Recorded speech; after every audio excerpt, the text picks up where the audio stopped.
Hello everyone, and welcome back to the channel. Today's video is all about plot and some common structures and different ways of looking at it and how you might be able to apply these to your own writing. Before we start deep diving into plot, I want to talk about something I should have talked about in my last video, and that's just to reinforce my credentials and why I'm a voice potentially worth listening to when it comes to creative writing. Ursa, let go. Hey, we're on camera. Don't embarrass me. Anyway, my academic background is in English, both at the bachelor's and master's level. My master's degree specifically was a concentration in creative writing, and my creative thesis was a 200,000 word epic fantasy novel, The Broken God, which is the book I talk about a lot that I've written and that I am now querying out to agents. As we talked about previously, a plot is a series of events that occur throughout a story. They are the basic building blocks of the sequences, arrayed in an order that makes sense and that tells a cohesive and satisfying story. Now, by and large, stories tend to be told linearly, so the sequence of events follows a timeline and makes sense from that way, but they don't have to be. And really, a story can be told completely in reverse as long as the story beats make narrative sense. A really famous example of a story told in reverse is Memento by Christopher Nolan. It's a film with Guy Pearce following a man who is trying to hunt down the killer of his wife. The first scene of the movie then is the actual last moment chronologically, and then the last scene is actually the first moment chronologically. Whether you've seen that movie or not, it's a good example of an inverted timeline plot, and the way to think about how that actually works out to tell a cohesive story is to remember that story beats are separate from the timeline happening in your story. In essence, what that means then is that you can tell a suspenseful story that raises questions even when you're going in reverse in the timeline. However, I'm not going to focus on the inverted timeline sort of storytelling because that's not really how I write either, and most stories, like I said, kind of go linearly or they go collinearly depending on how many characters you have and what kinds of things are going on in your story. A lot of longer epic fantasy stories feature multiple point of view characters, so you can expect scenes to maybe be happening at the same time on the actual story timeline,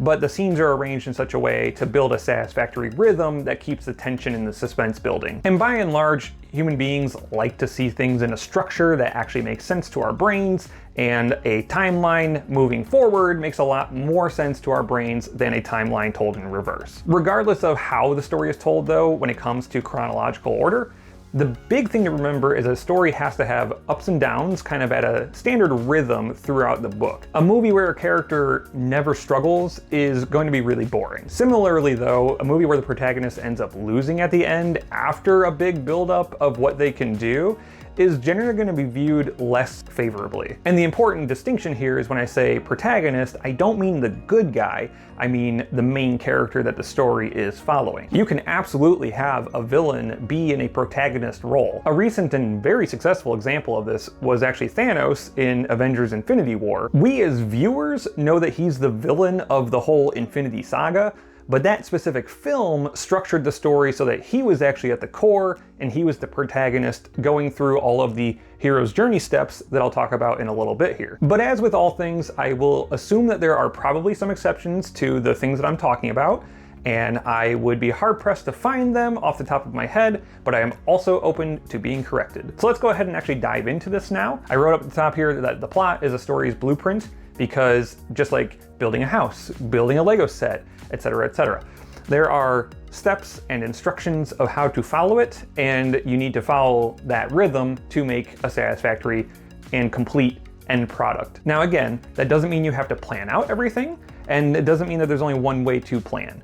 And in fact, you might not plan anything. So that's where the first bullet point, planner versus pantser, comes into play. In a nutshell, a planner, also known as an architect, is somebody who likes to jot down basically every single scene, a core idea, maybe fleshed out to a paragraph or two, for the entire novel before they ever start writing the first draft. On the other hand, a pantser, also known as a gardener, is someone who basically just goes in blind and kind of just sees what comes up in their head while they're writing the first draft, and it might end up being a little bit rougher, and that's where a second draft then can come into play to really refine that and make it look a little bit more like the typical first draft of a planner. With those definitions said, the truth is that most writers really aren't one or the other, but a mixture of both. somewhere between these two extremes. For example, myself, I am definitely more on the planner side where I like to have my outline, I like to have my scenes, at least a paragraph saying this is what I want to do in the chapter, this is what I want the characters to think and say and feel, and here's kind of the general idea for that chapter. However, once I actually start writing, I'm totally open to things that might come up at the top of my head while I'm actually doing the work rather than doing the pre-planning. And I think it's good to have elements of both of these things. It's good to have a little bit of a structure going into a book.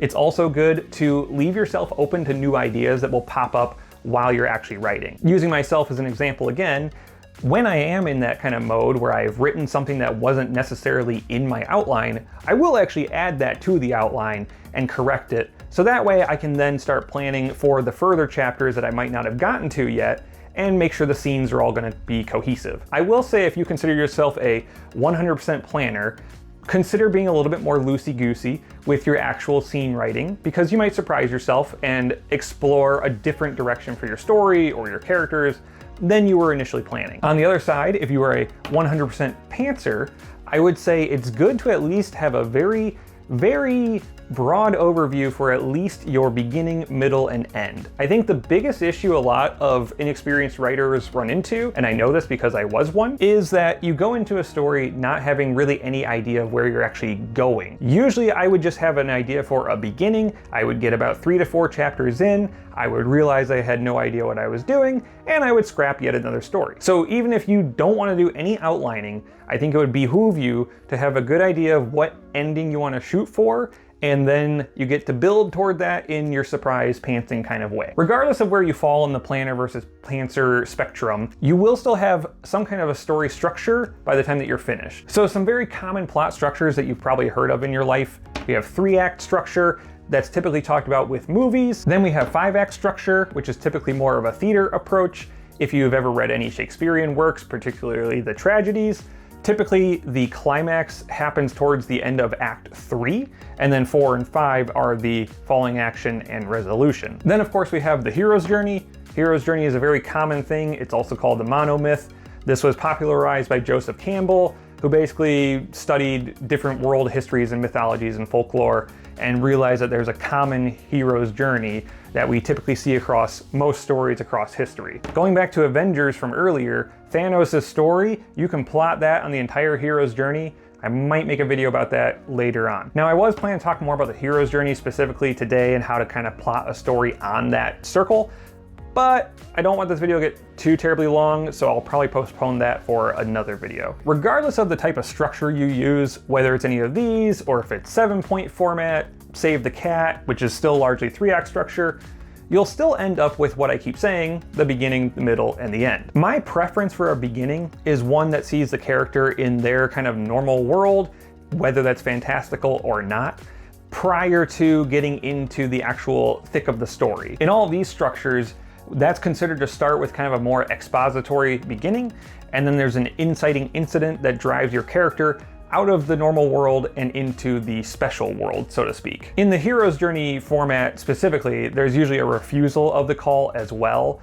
That refusal is typically the protagonists themselves saying no, but that can also be outside pressure saying no. For example, in Star Wars Episode 4, which is a very easy to track hero's journey movie, by the way, Luke starts off on Tatooine. He's kind of bored of his standard life, which is really just working on his moisture farm with his aunt and uncle. Luke dreams of going to the flight academy to become an Imperial pilot because he wants to be able to get off-world and control his own destiny. Simultaneously, we have an inciting incident of the 2 droids, R2-D2 and C-3PO, crash landing on Tatooine, going to the Jawas, those Jawas coming to the moisture farm and selling those 2 droids to Uncle Owen. R2 goes missing, Luke goes to look for him, he gets attacked by Tusken Raiders, Obi-Wan saves him, which is the meeting the mentor step, and then they go back to the moisture farm. Uncle Owen and Aunt Beru are dead. With his aunt and uncle dead, Luke is now free to go, that sounds really mean, and fly off and do whatever he wants and go on space adventures with Obi-Wan and Han and all those other guys. The big thing though is that Luke has never been off of Tatooine, and so once he gets in a starship and flies off into space, that is him leaving his version of the ordinary world and going into the magical world, the unknown world. You'll see sometimes in fiction stories, particularly in movies, that the protagonist is also a fish out of water. In Luke's case, he doesn't know what the Jedi are, and he needs to learn how to become one. So he is conveniently there to learn and be a blank slate for Obi-Wan, so Obi-Wan can deliver information and lore about the Jedi and the Force to both Luke and the viewers. And so that's largely what you'd call the beginning of Star Wars, is everything that happens up until Luke leaves Tatooine. And that means, generally speaking, a beginning of a story will probably be considered anywhere from like 10 to 25% within. The middle would be considered probably like 50% of the story. It's definitely the lion's share. And then the ending could be anything as small as like 10%, once again, up to 20-25%. And because of those percentages, that's where 3-act structure comes into play and is very popular for filmmaking. Granted, 3-act structure is really just a rebranding of Hero's Journey because all of those pieces, the normal world, the inciting incident, meeting the mentor, refusal of the call, all of that happens in 3-act structure. It's just laid out in which act those Hero's Journey events should actually appear. I like using the Hero's Journey to plot more than the act structure though, because I don't like the idea that something has to happen in a certain place to be considered Act 1, Act 2, Act 3. Those types of arbitrary boxes can really limit your creativity, and especially when you're an inexperienced writer and you're maybe not so certain how to actually create a plot and get it from start to finish. I think it's better to do something that's a little bit more open, like the Hero's Journey, than something that's a little bit more rigid, like 3-act and 5-act. Regardless of your chosen plotting method though, stories need some key pieces to deliver information that builds a satisfying conclusion. Those pieces can be generally boiled down to exposition, rising action, climax, falling action, and resolution. Now, depending on your age, because I'm not certain if this is still talked about, you might have learned something in school called Freytag's Pyramid. This is basically going with the 5-act structure that I mentioned previously, especially following that Shakespearean format. And so with the 5-act structure, you can basically envision these things kind of falling into this breakdown. Exposition is your beginning. That's where you establish the status quo for the characters and what that normal world looks like for them. In the case of epic fantasy, I would say that beginning obviously needs to establish if it's a secondary world versus Earth. If it's Earth, is it regular Earth? Is it urban fantasy in kind of that hidden world type of mechanic? It's also a good idea to establish whether there's some kind of magic or magical creatures involved in the story. You don't have to explain them all right up front, and in fact you shouldn't, but it's good so that people, once again, kind of know what fantasy story are they getting. Rising action would imply that you are hitting the inciting incident, meeting the mentor, refusal to call, and then crossing the threshold into the special world. There are allies and enemies and tests. There's the main ordeal, and that's where we call approaching the cave, because the inmost cave is the biggest ordeal for the character. In this 5-act structure, the climax then happens in the middle. Using Shakespeare again as an example, if you take a couple of his tragedies, let's say like Julius Caesar. Julius Caesar gets assassinated in Act 3. If you take Romeo and Juliet, Romeo kills, Count Paris, and Mercutio dies because that's the big changing point. Everything's different after that. Anyway, after the big climax, you have the falling action. So there's still action happening. Mostly it's going to be action that is happening as a consequence of what occurred during the climax. And then finally moving from falling action into the resolution, all of the stuff is getting resolved. Everything's tying up nicely. That doesn't mean you can't leave a cliffhanger or leave room for a sequel, but the story being told in this particular case needs to be complete in its own right. Now, with all that being said, the big reason why I don't like Freytag's Pyramid is because it misrepresents the amount of each of these things and in what order they should occur, and it assumes that all stories should be structured like this. And I don't actually blame Freytag for this, I just blame the way I was taught it in middle school. In fact, I'd say it was detrimental to my writing development because it took me a while to figure out that a story does not actually look like this. Quit nibbling my cord. You're embarrassing me. In reality, a story is gonna be like a roller coaster, and you can have multiple peaks and valleys, some of which are huge. The important thing to remember is that in a more traditional storyline, your actual big climax is going to be closer to the end of the movie rather than smack dab in the middle. Now, how my weird drawing here relates to epic fantasy specifically is that, once again, my preference as both a reader and a writer is I like a normal beginning, establishing what that character's life is like, then an inciting incident. We get a midpoint reversal, which means that obviously fortunes are not going so well anymore for the main characters. Then there's some stuff that happens as a result of whatever happened in the midpoint, and then we get to a really big, awesome climactic battle. It doesn't have to be a battle, actually, I take that back, but epic fantasy has a lot of epic battles at the end of the books. Mine does, so I'm not gonna shy away from liking those. And obviously I've been hugely influenced by Sanderson and Wheel of Time. At the end of the day, I don't think there's any correct way to plot, other than making sure that you are following some kind of rhythm that creates an up and down for the reader or the viewer to experience your story. And it's also going to depend on genre and length of the story. If you're writing a tight 80,000 word thriller, you're going to have a lot less exposition and falling action, because thrillers generally need to be sustaining pace and making the viewer or the reader be on edge the entire time. On the other hand, if you're writing a 200,000 word epic fantasy, it's okay to kind of blend these things together.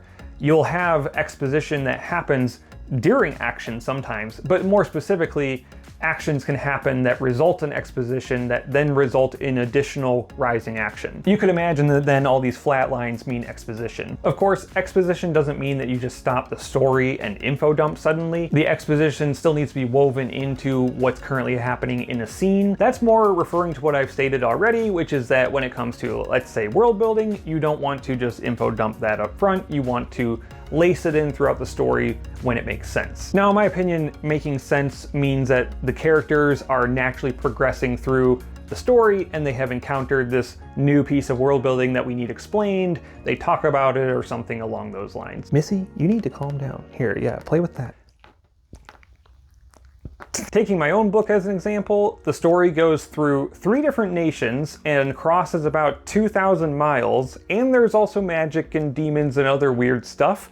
So there's obviously a lot I have to explain while my characters are uncovering it throughout the story. I'm going to wrap it up there for today, but I am definitely going to make a follow-up video now about the hero's journey and how you can use that to help yourself when you're plotting a story. And for anyone watching who is a writer of any kind, whether you write short stories, novels, published, unpublished, I don't care. It's great that you're writing. Please feel free to comment about your thoughts on this. Are you a planner? Are you a pantser? Are you somewhere in between like most of us? And if you like the video, please be sure to like it and also subscribe to the channel if you haven't. If you would like to see more educational creative writing videos and my cat attacking my microphone cord. As always, thanks for stopping by. I hope that you have a wonderful day, and I will see you here in the next video.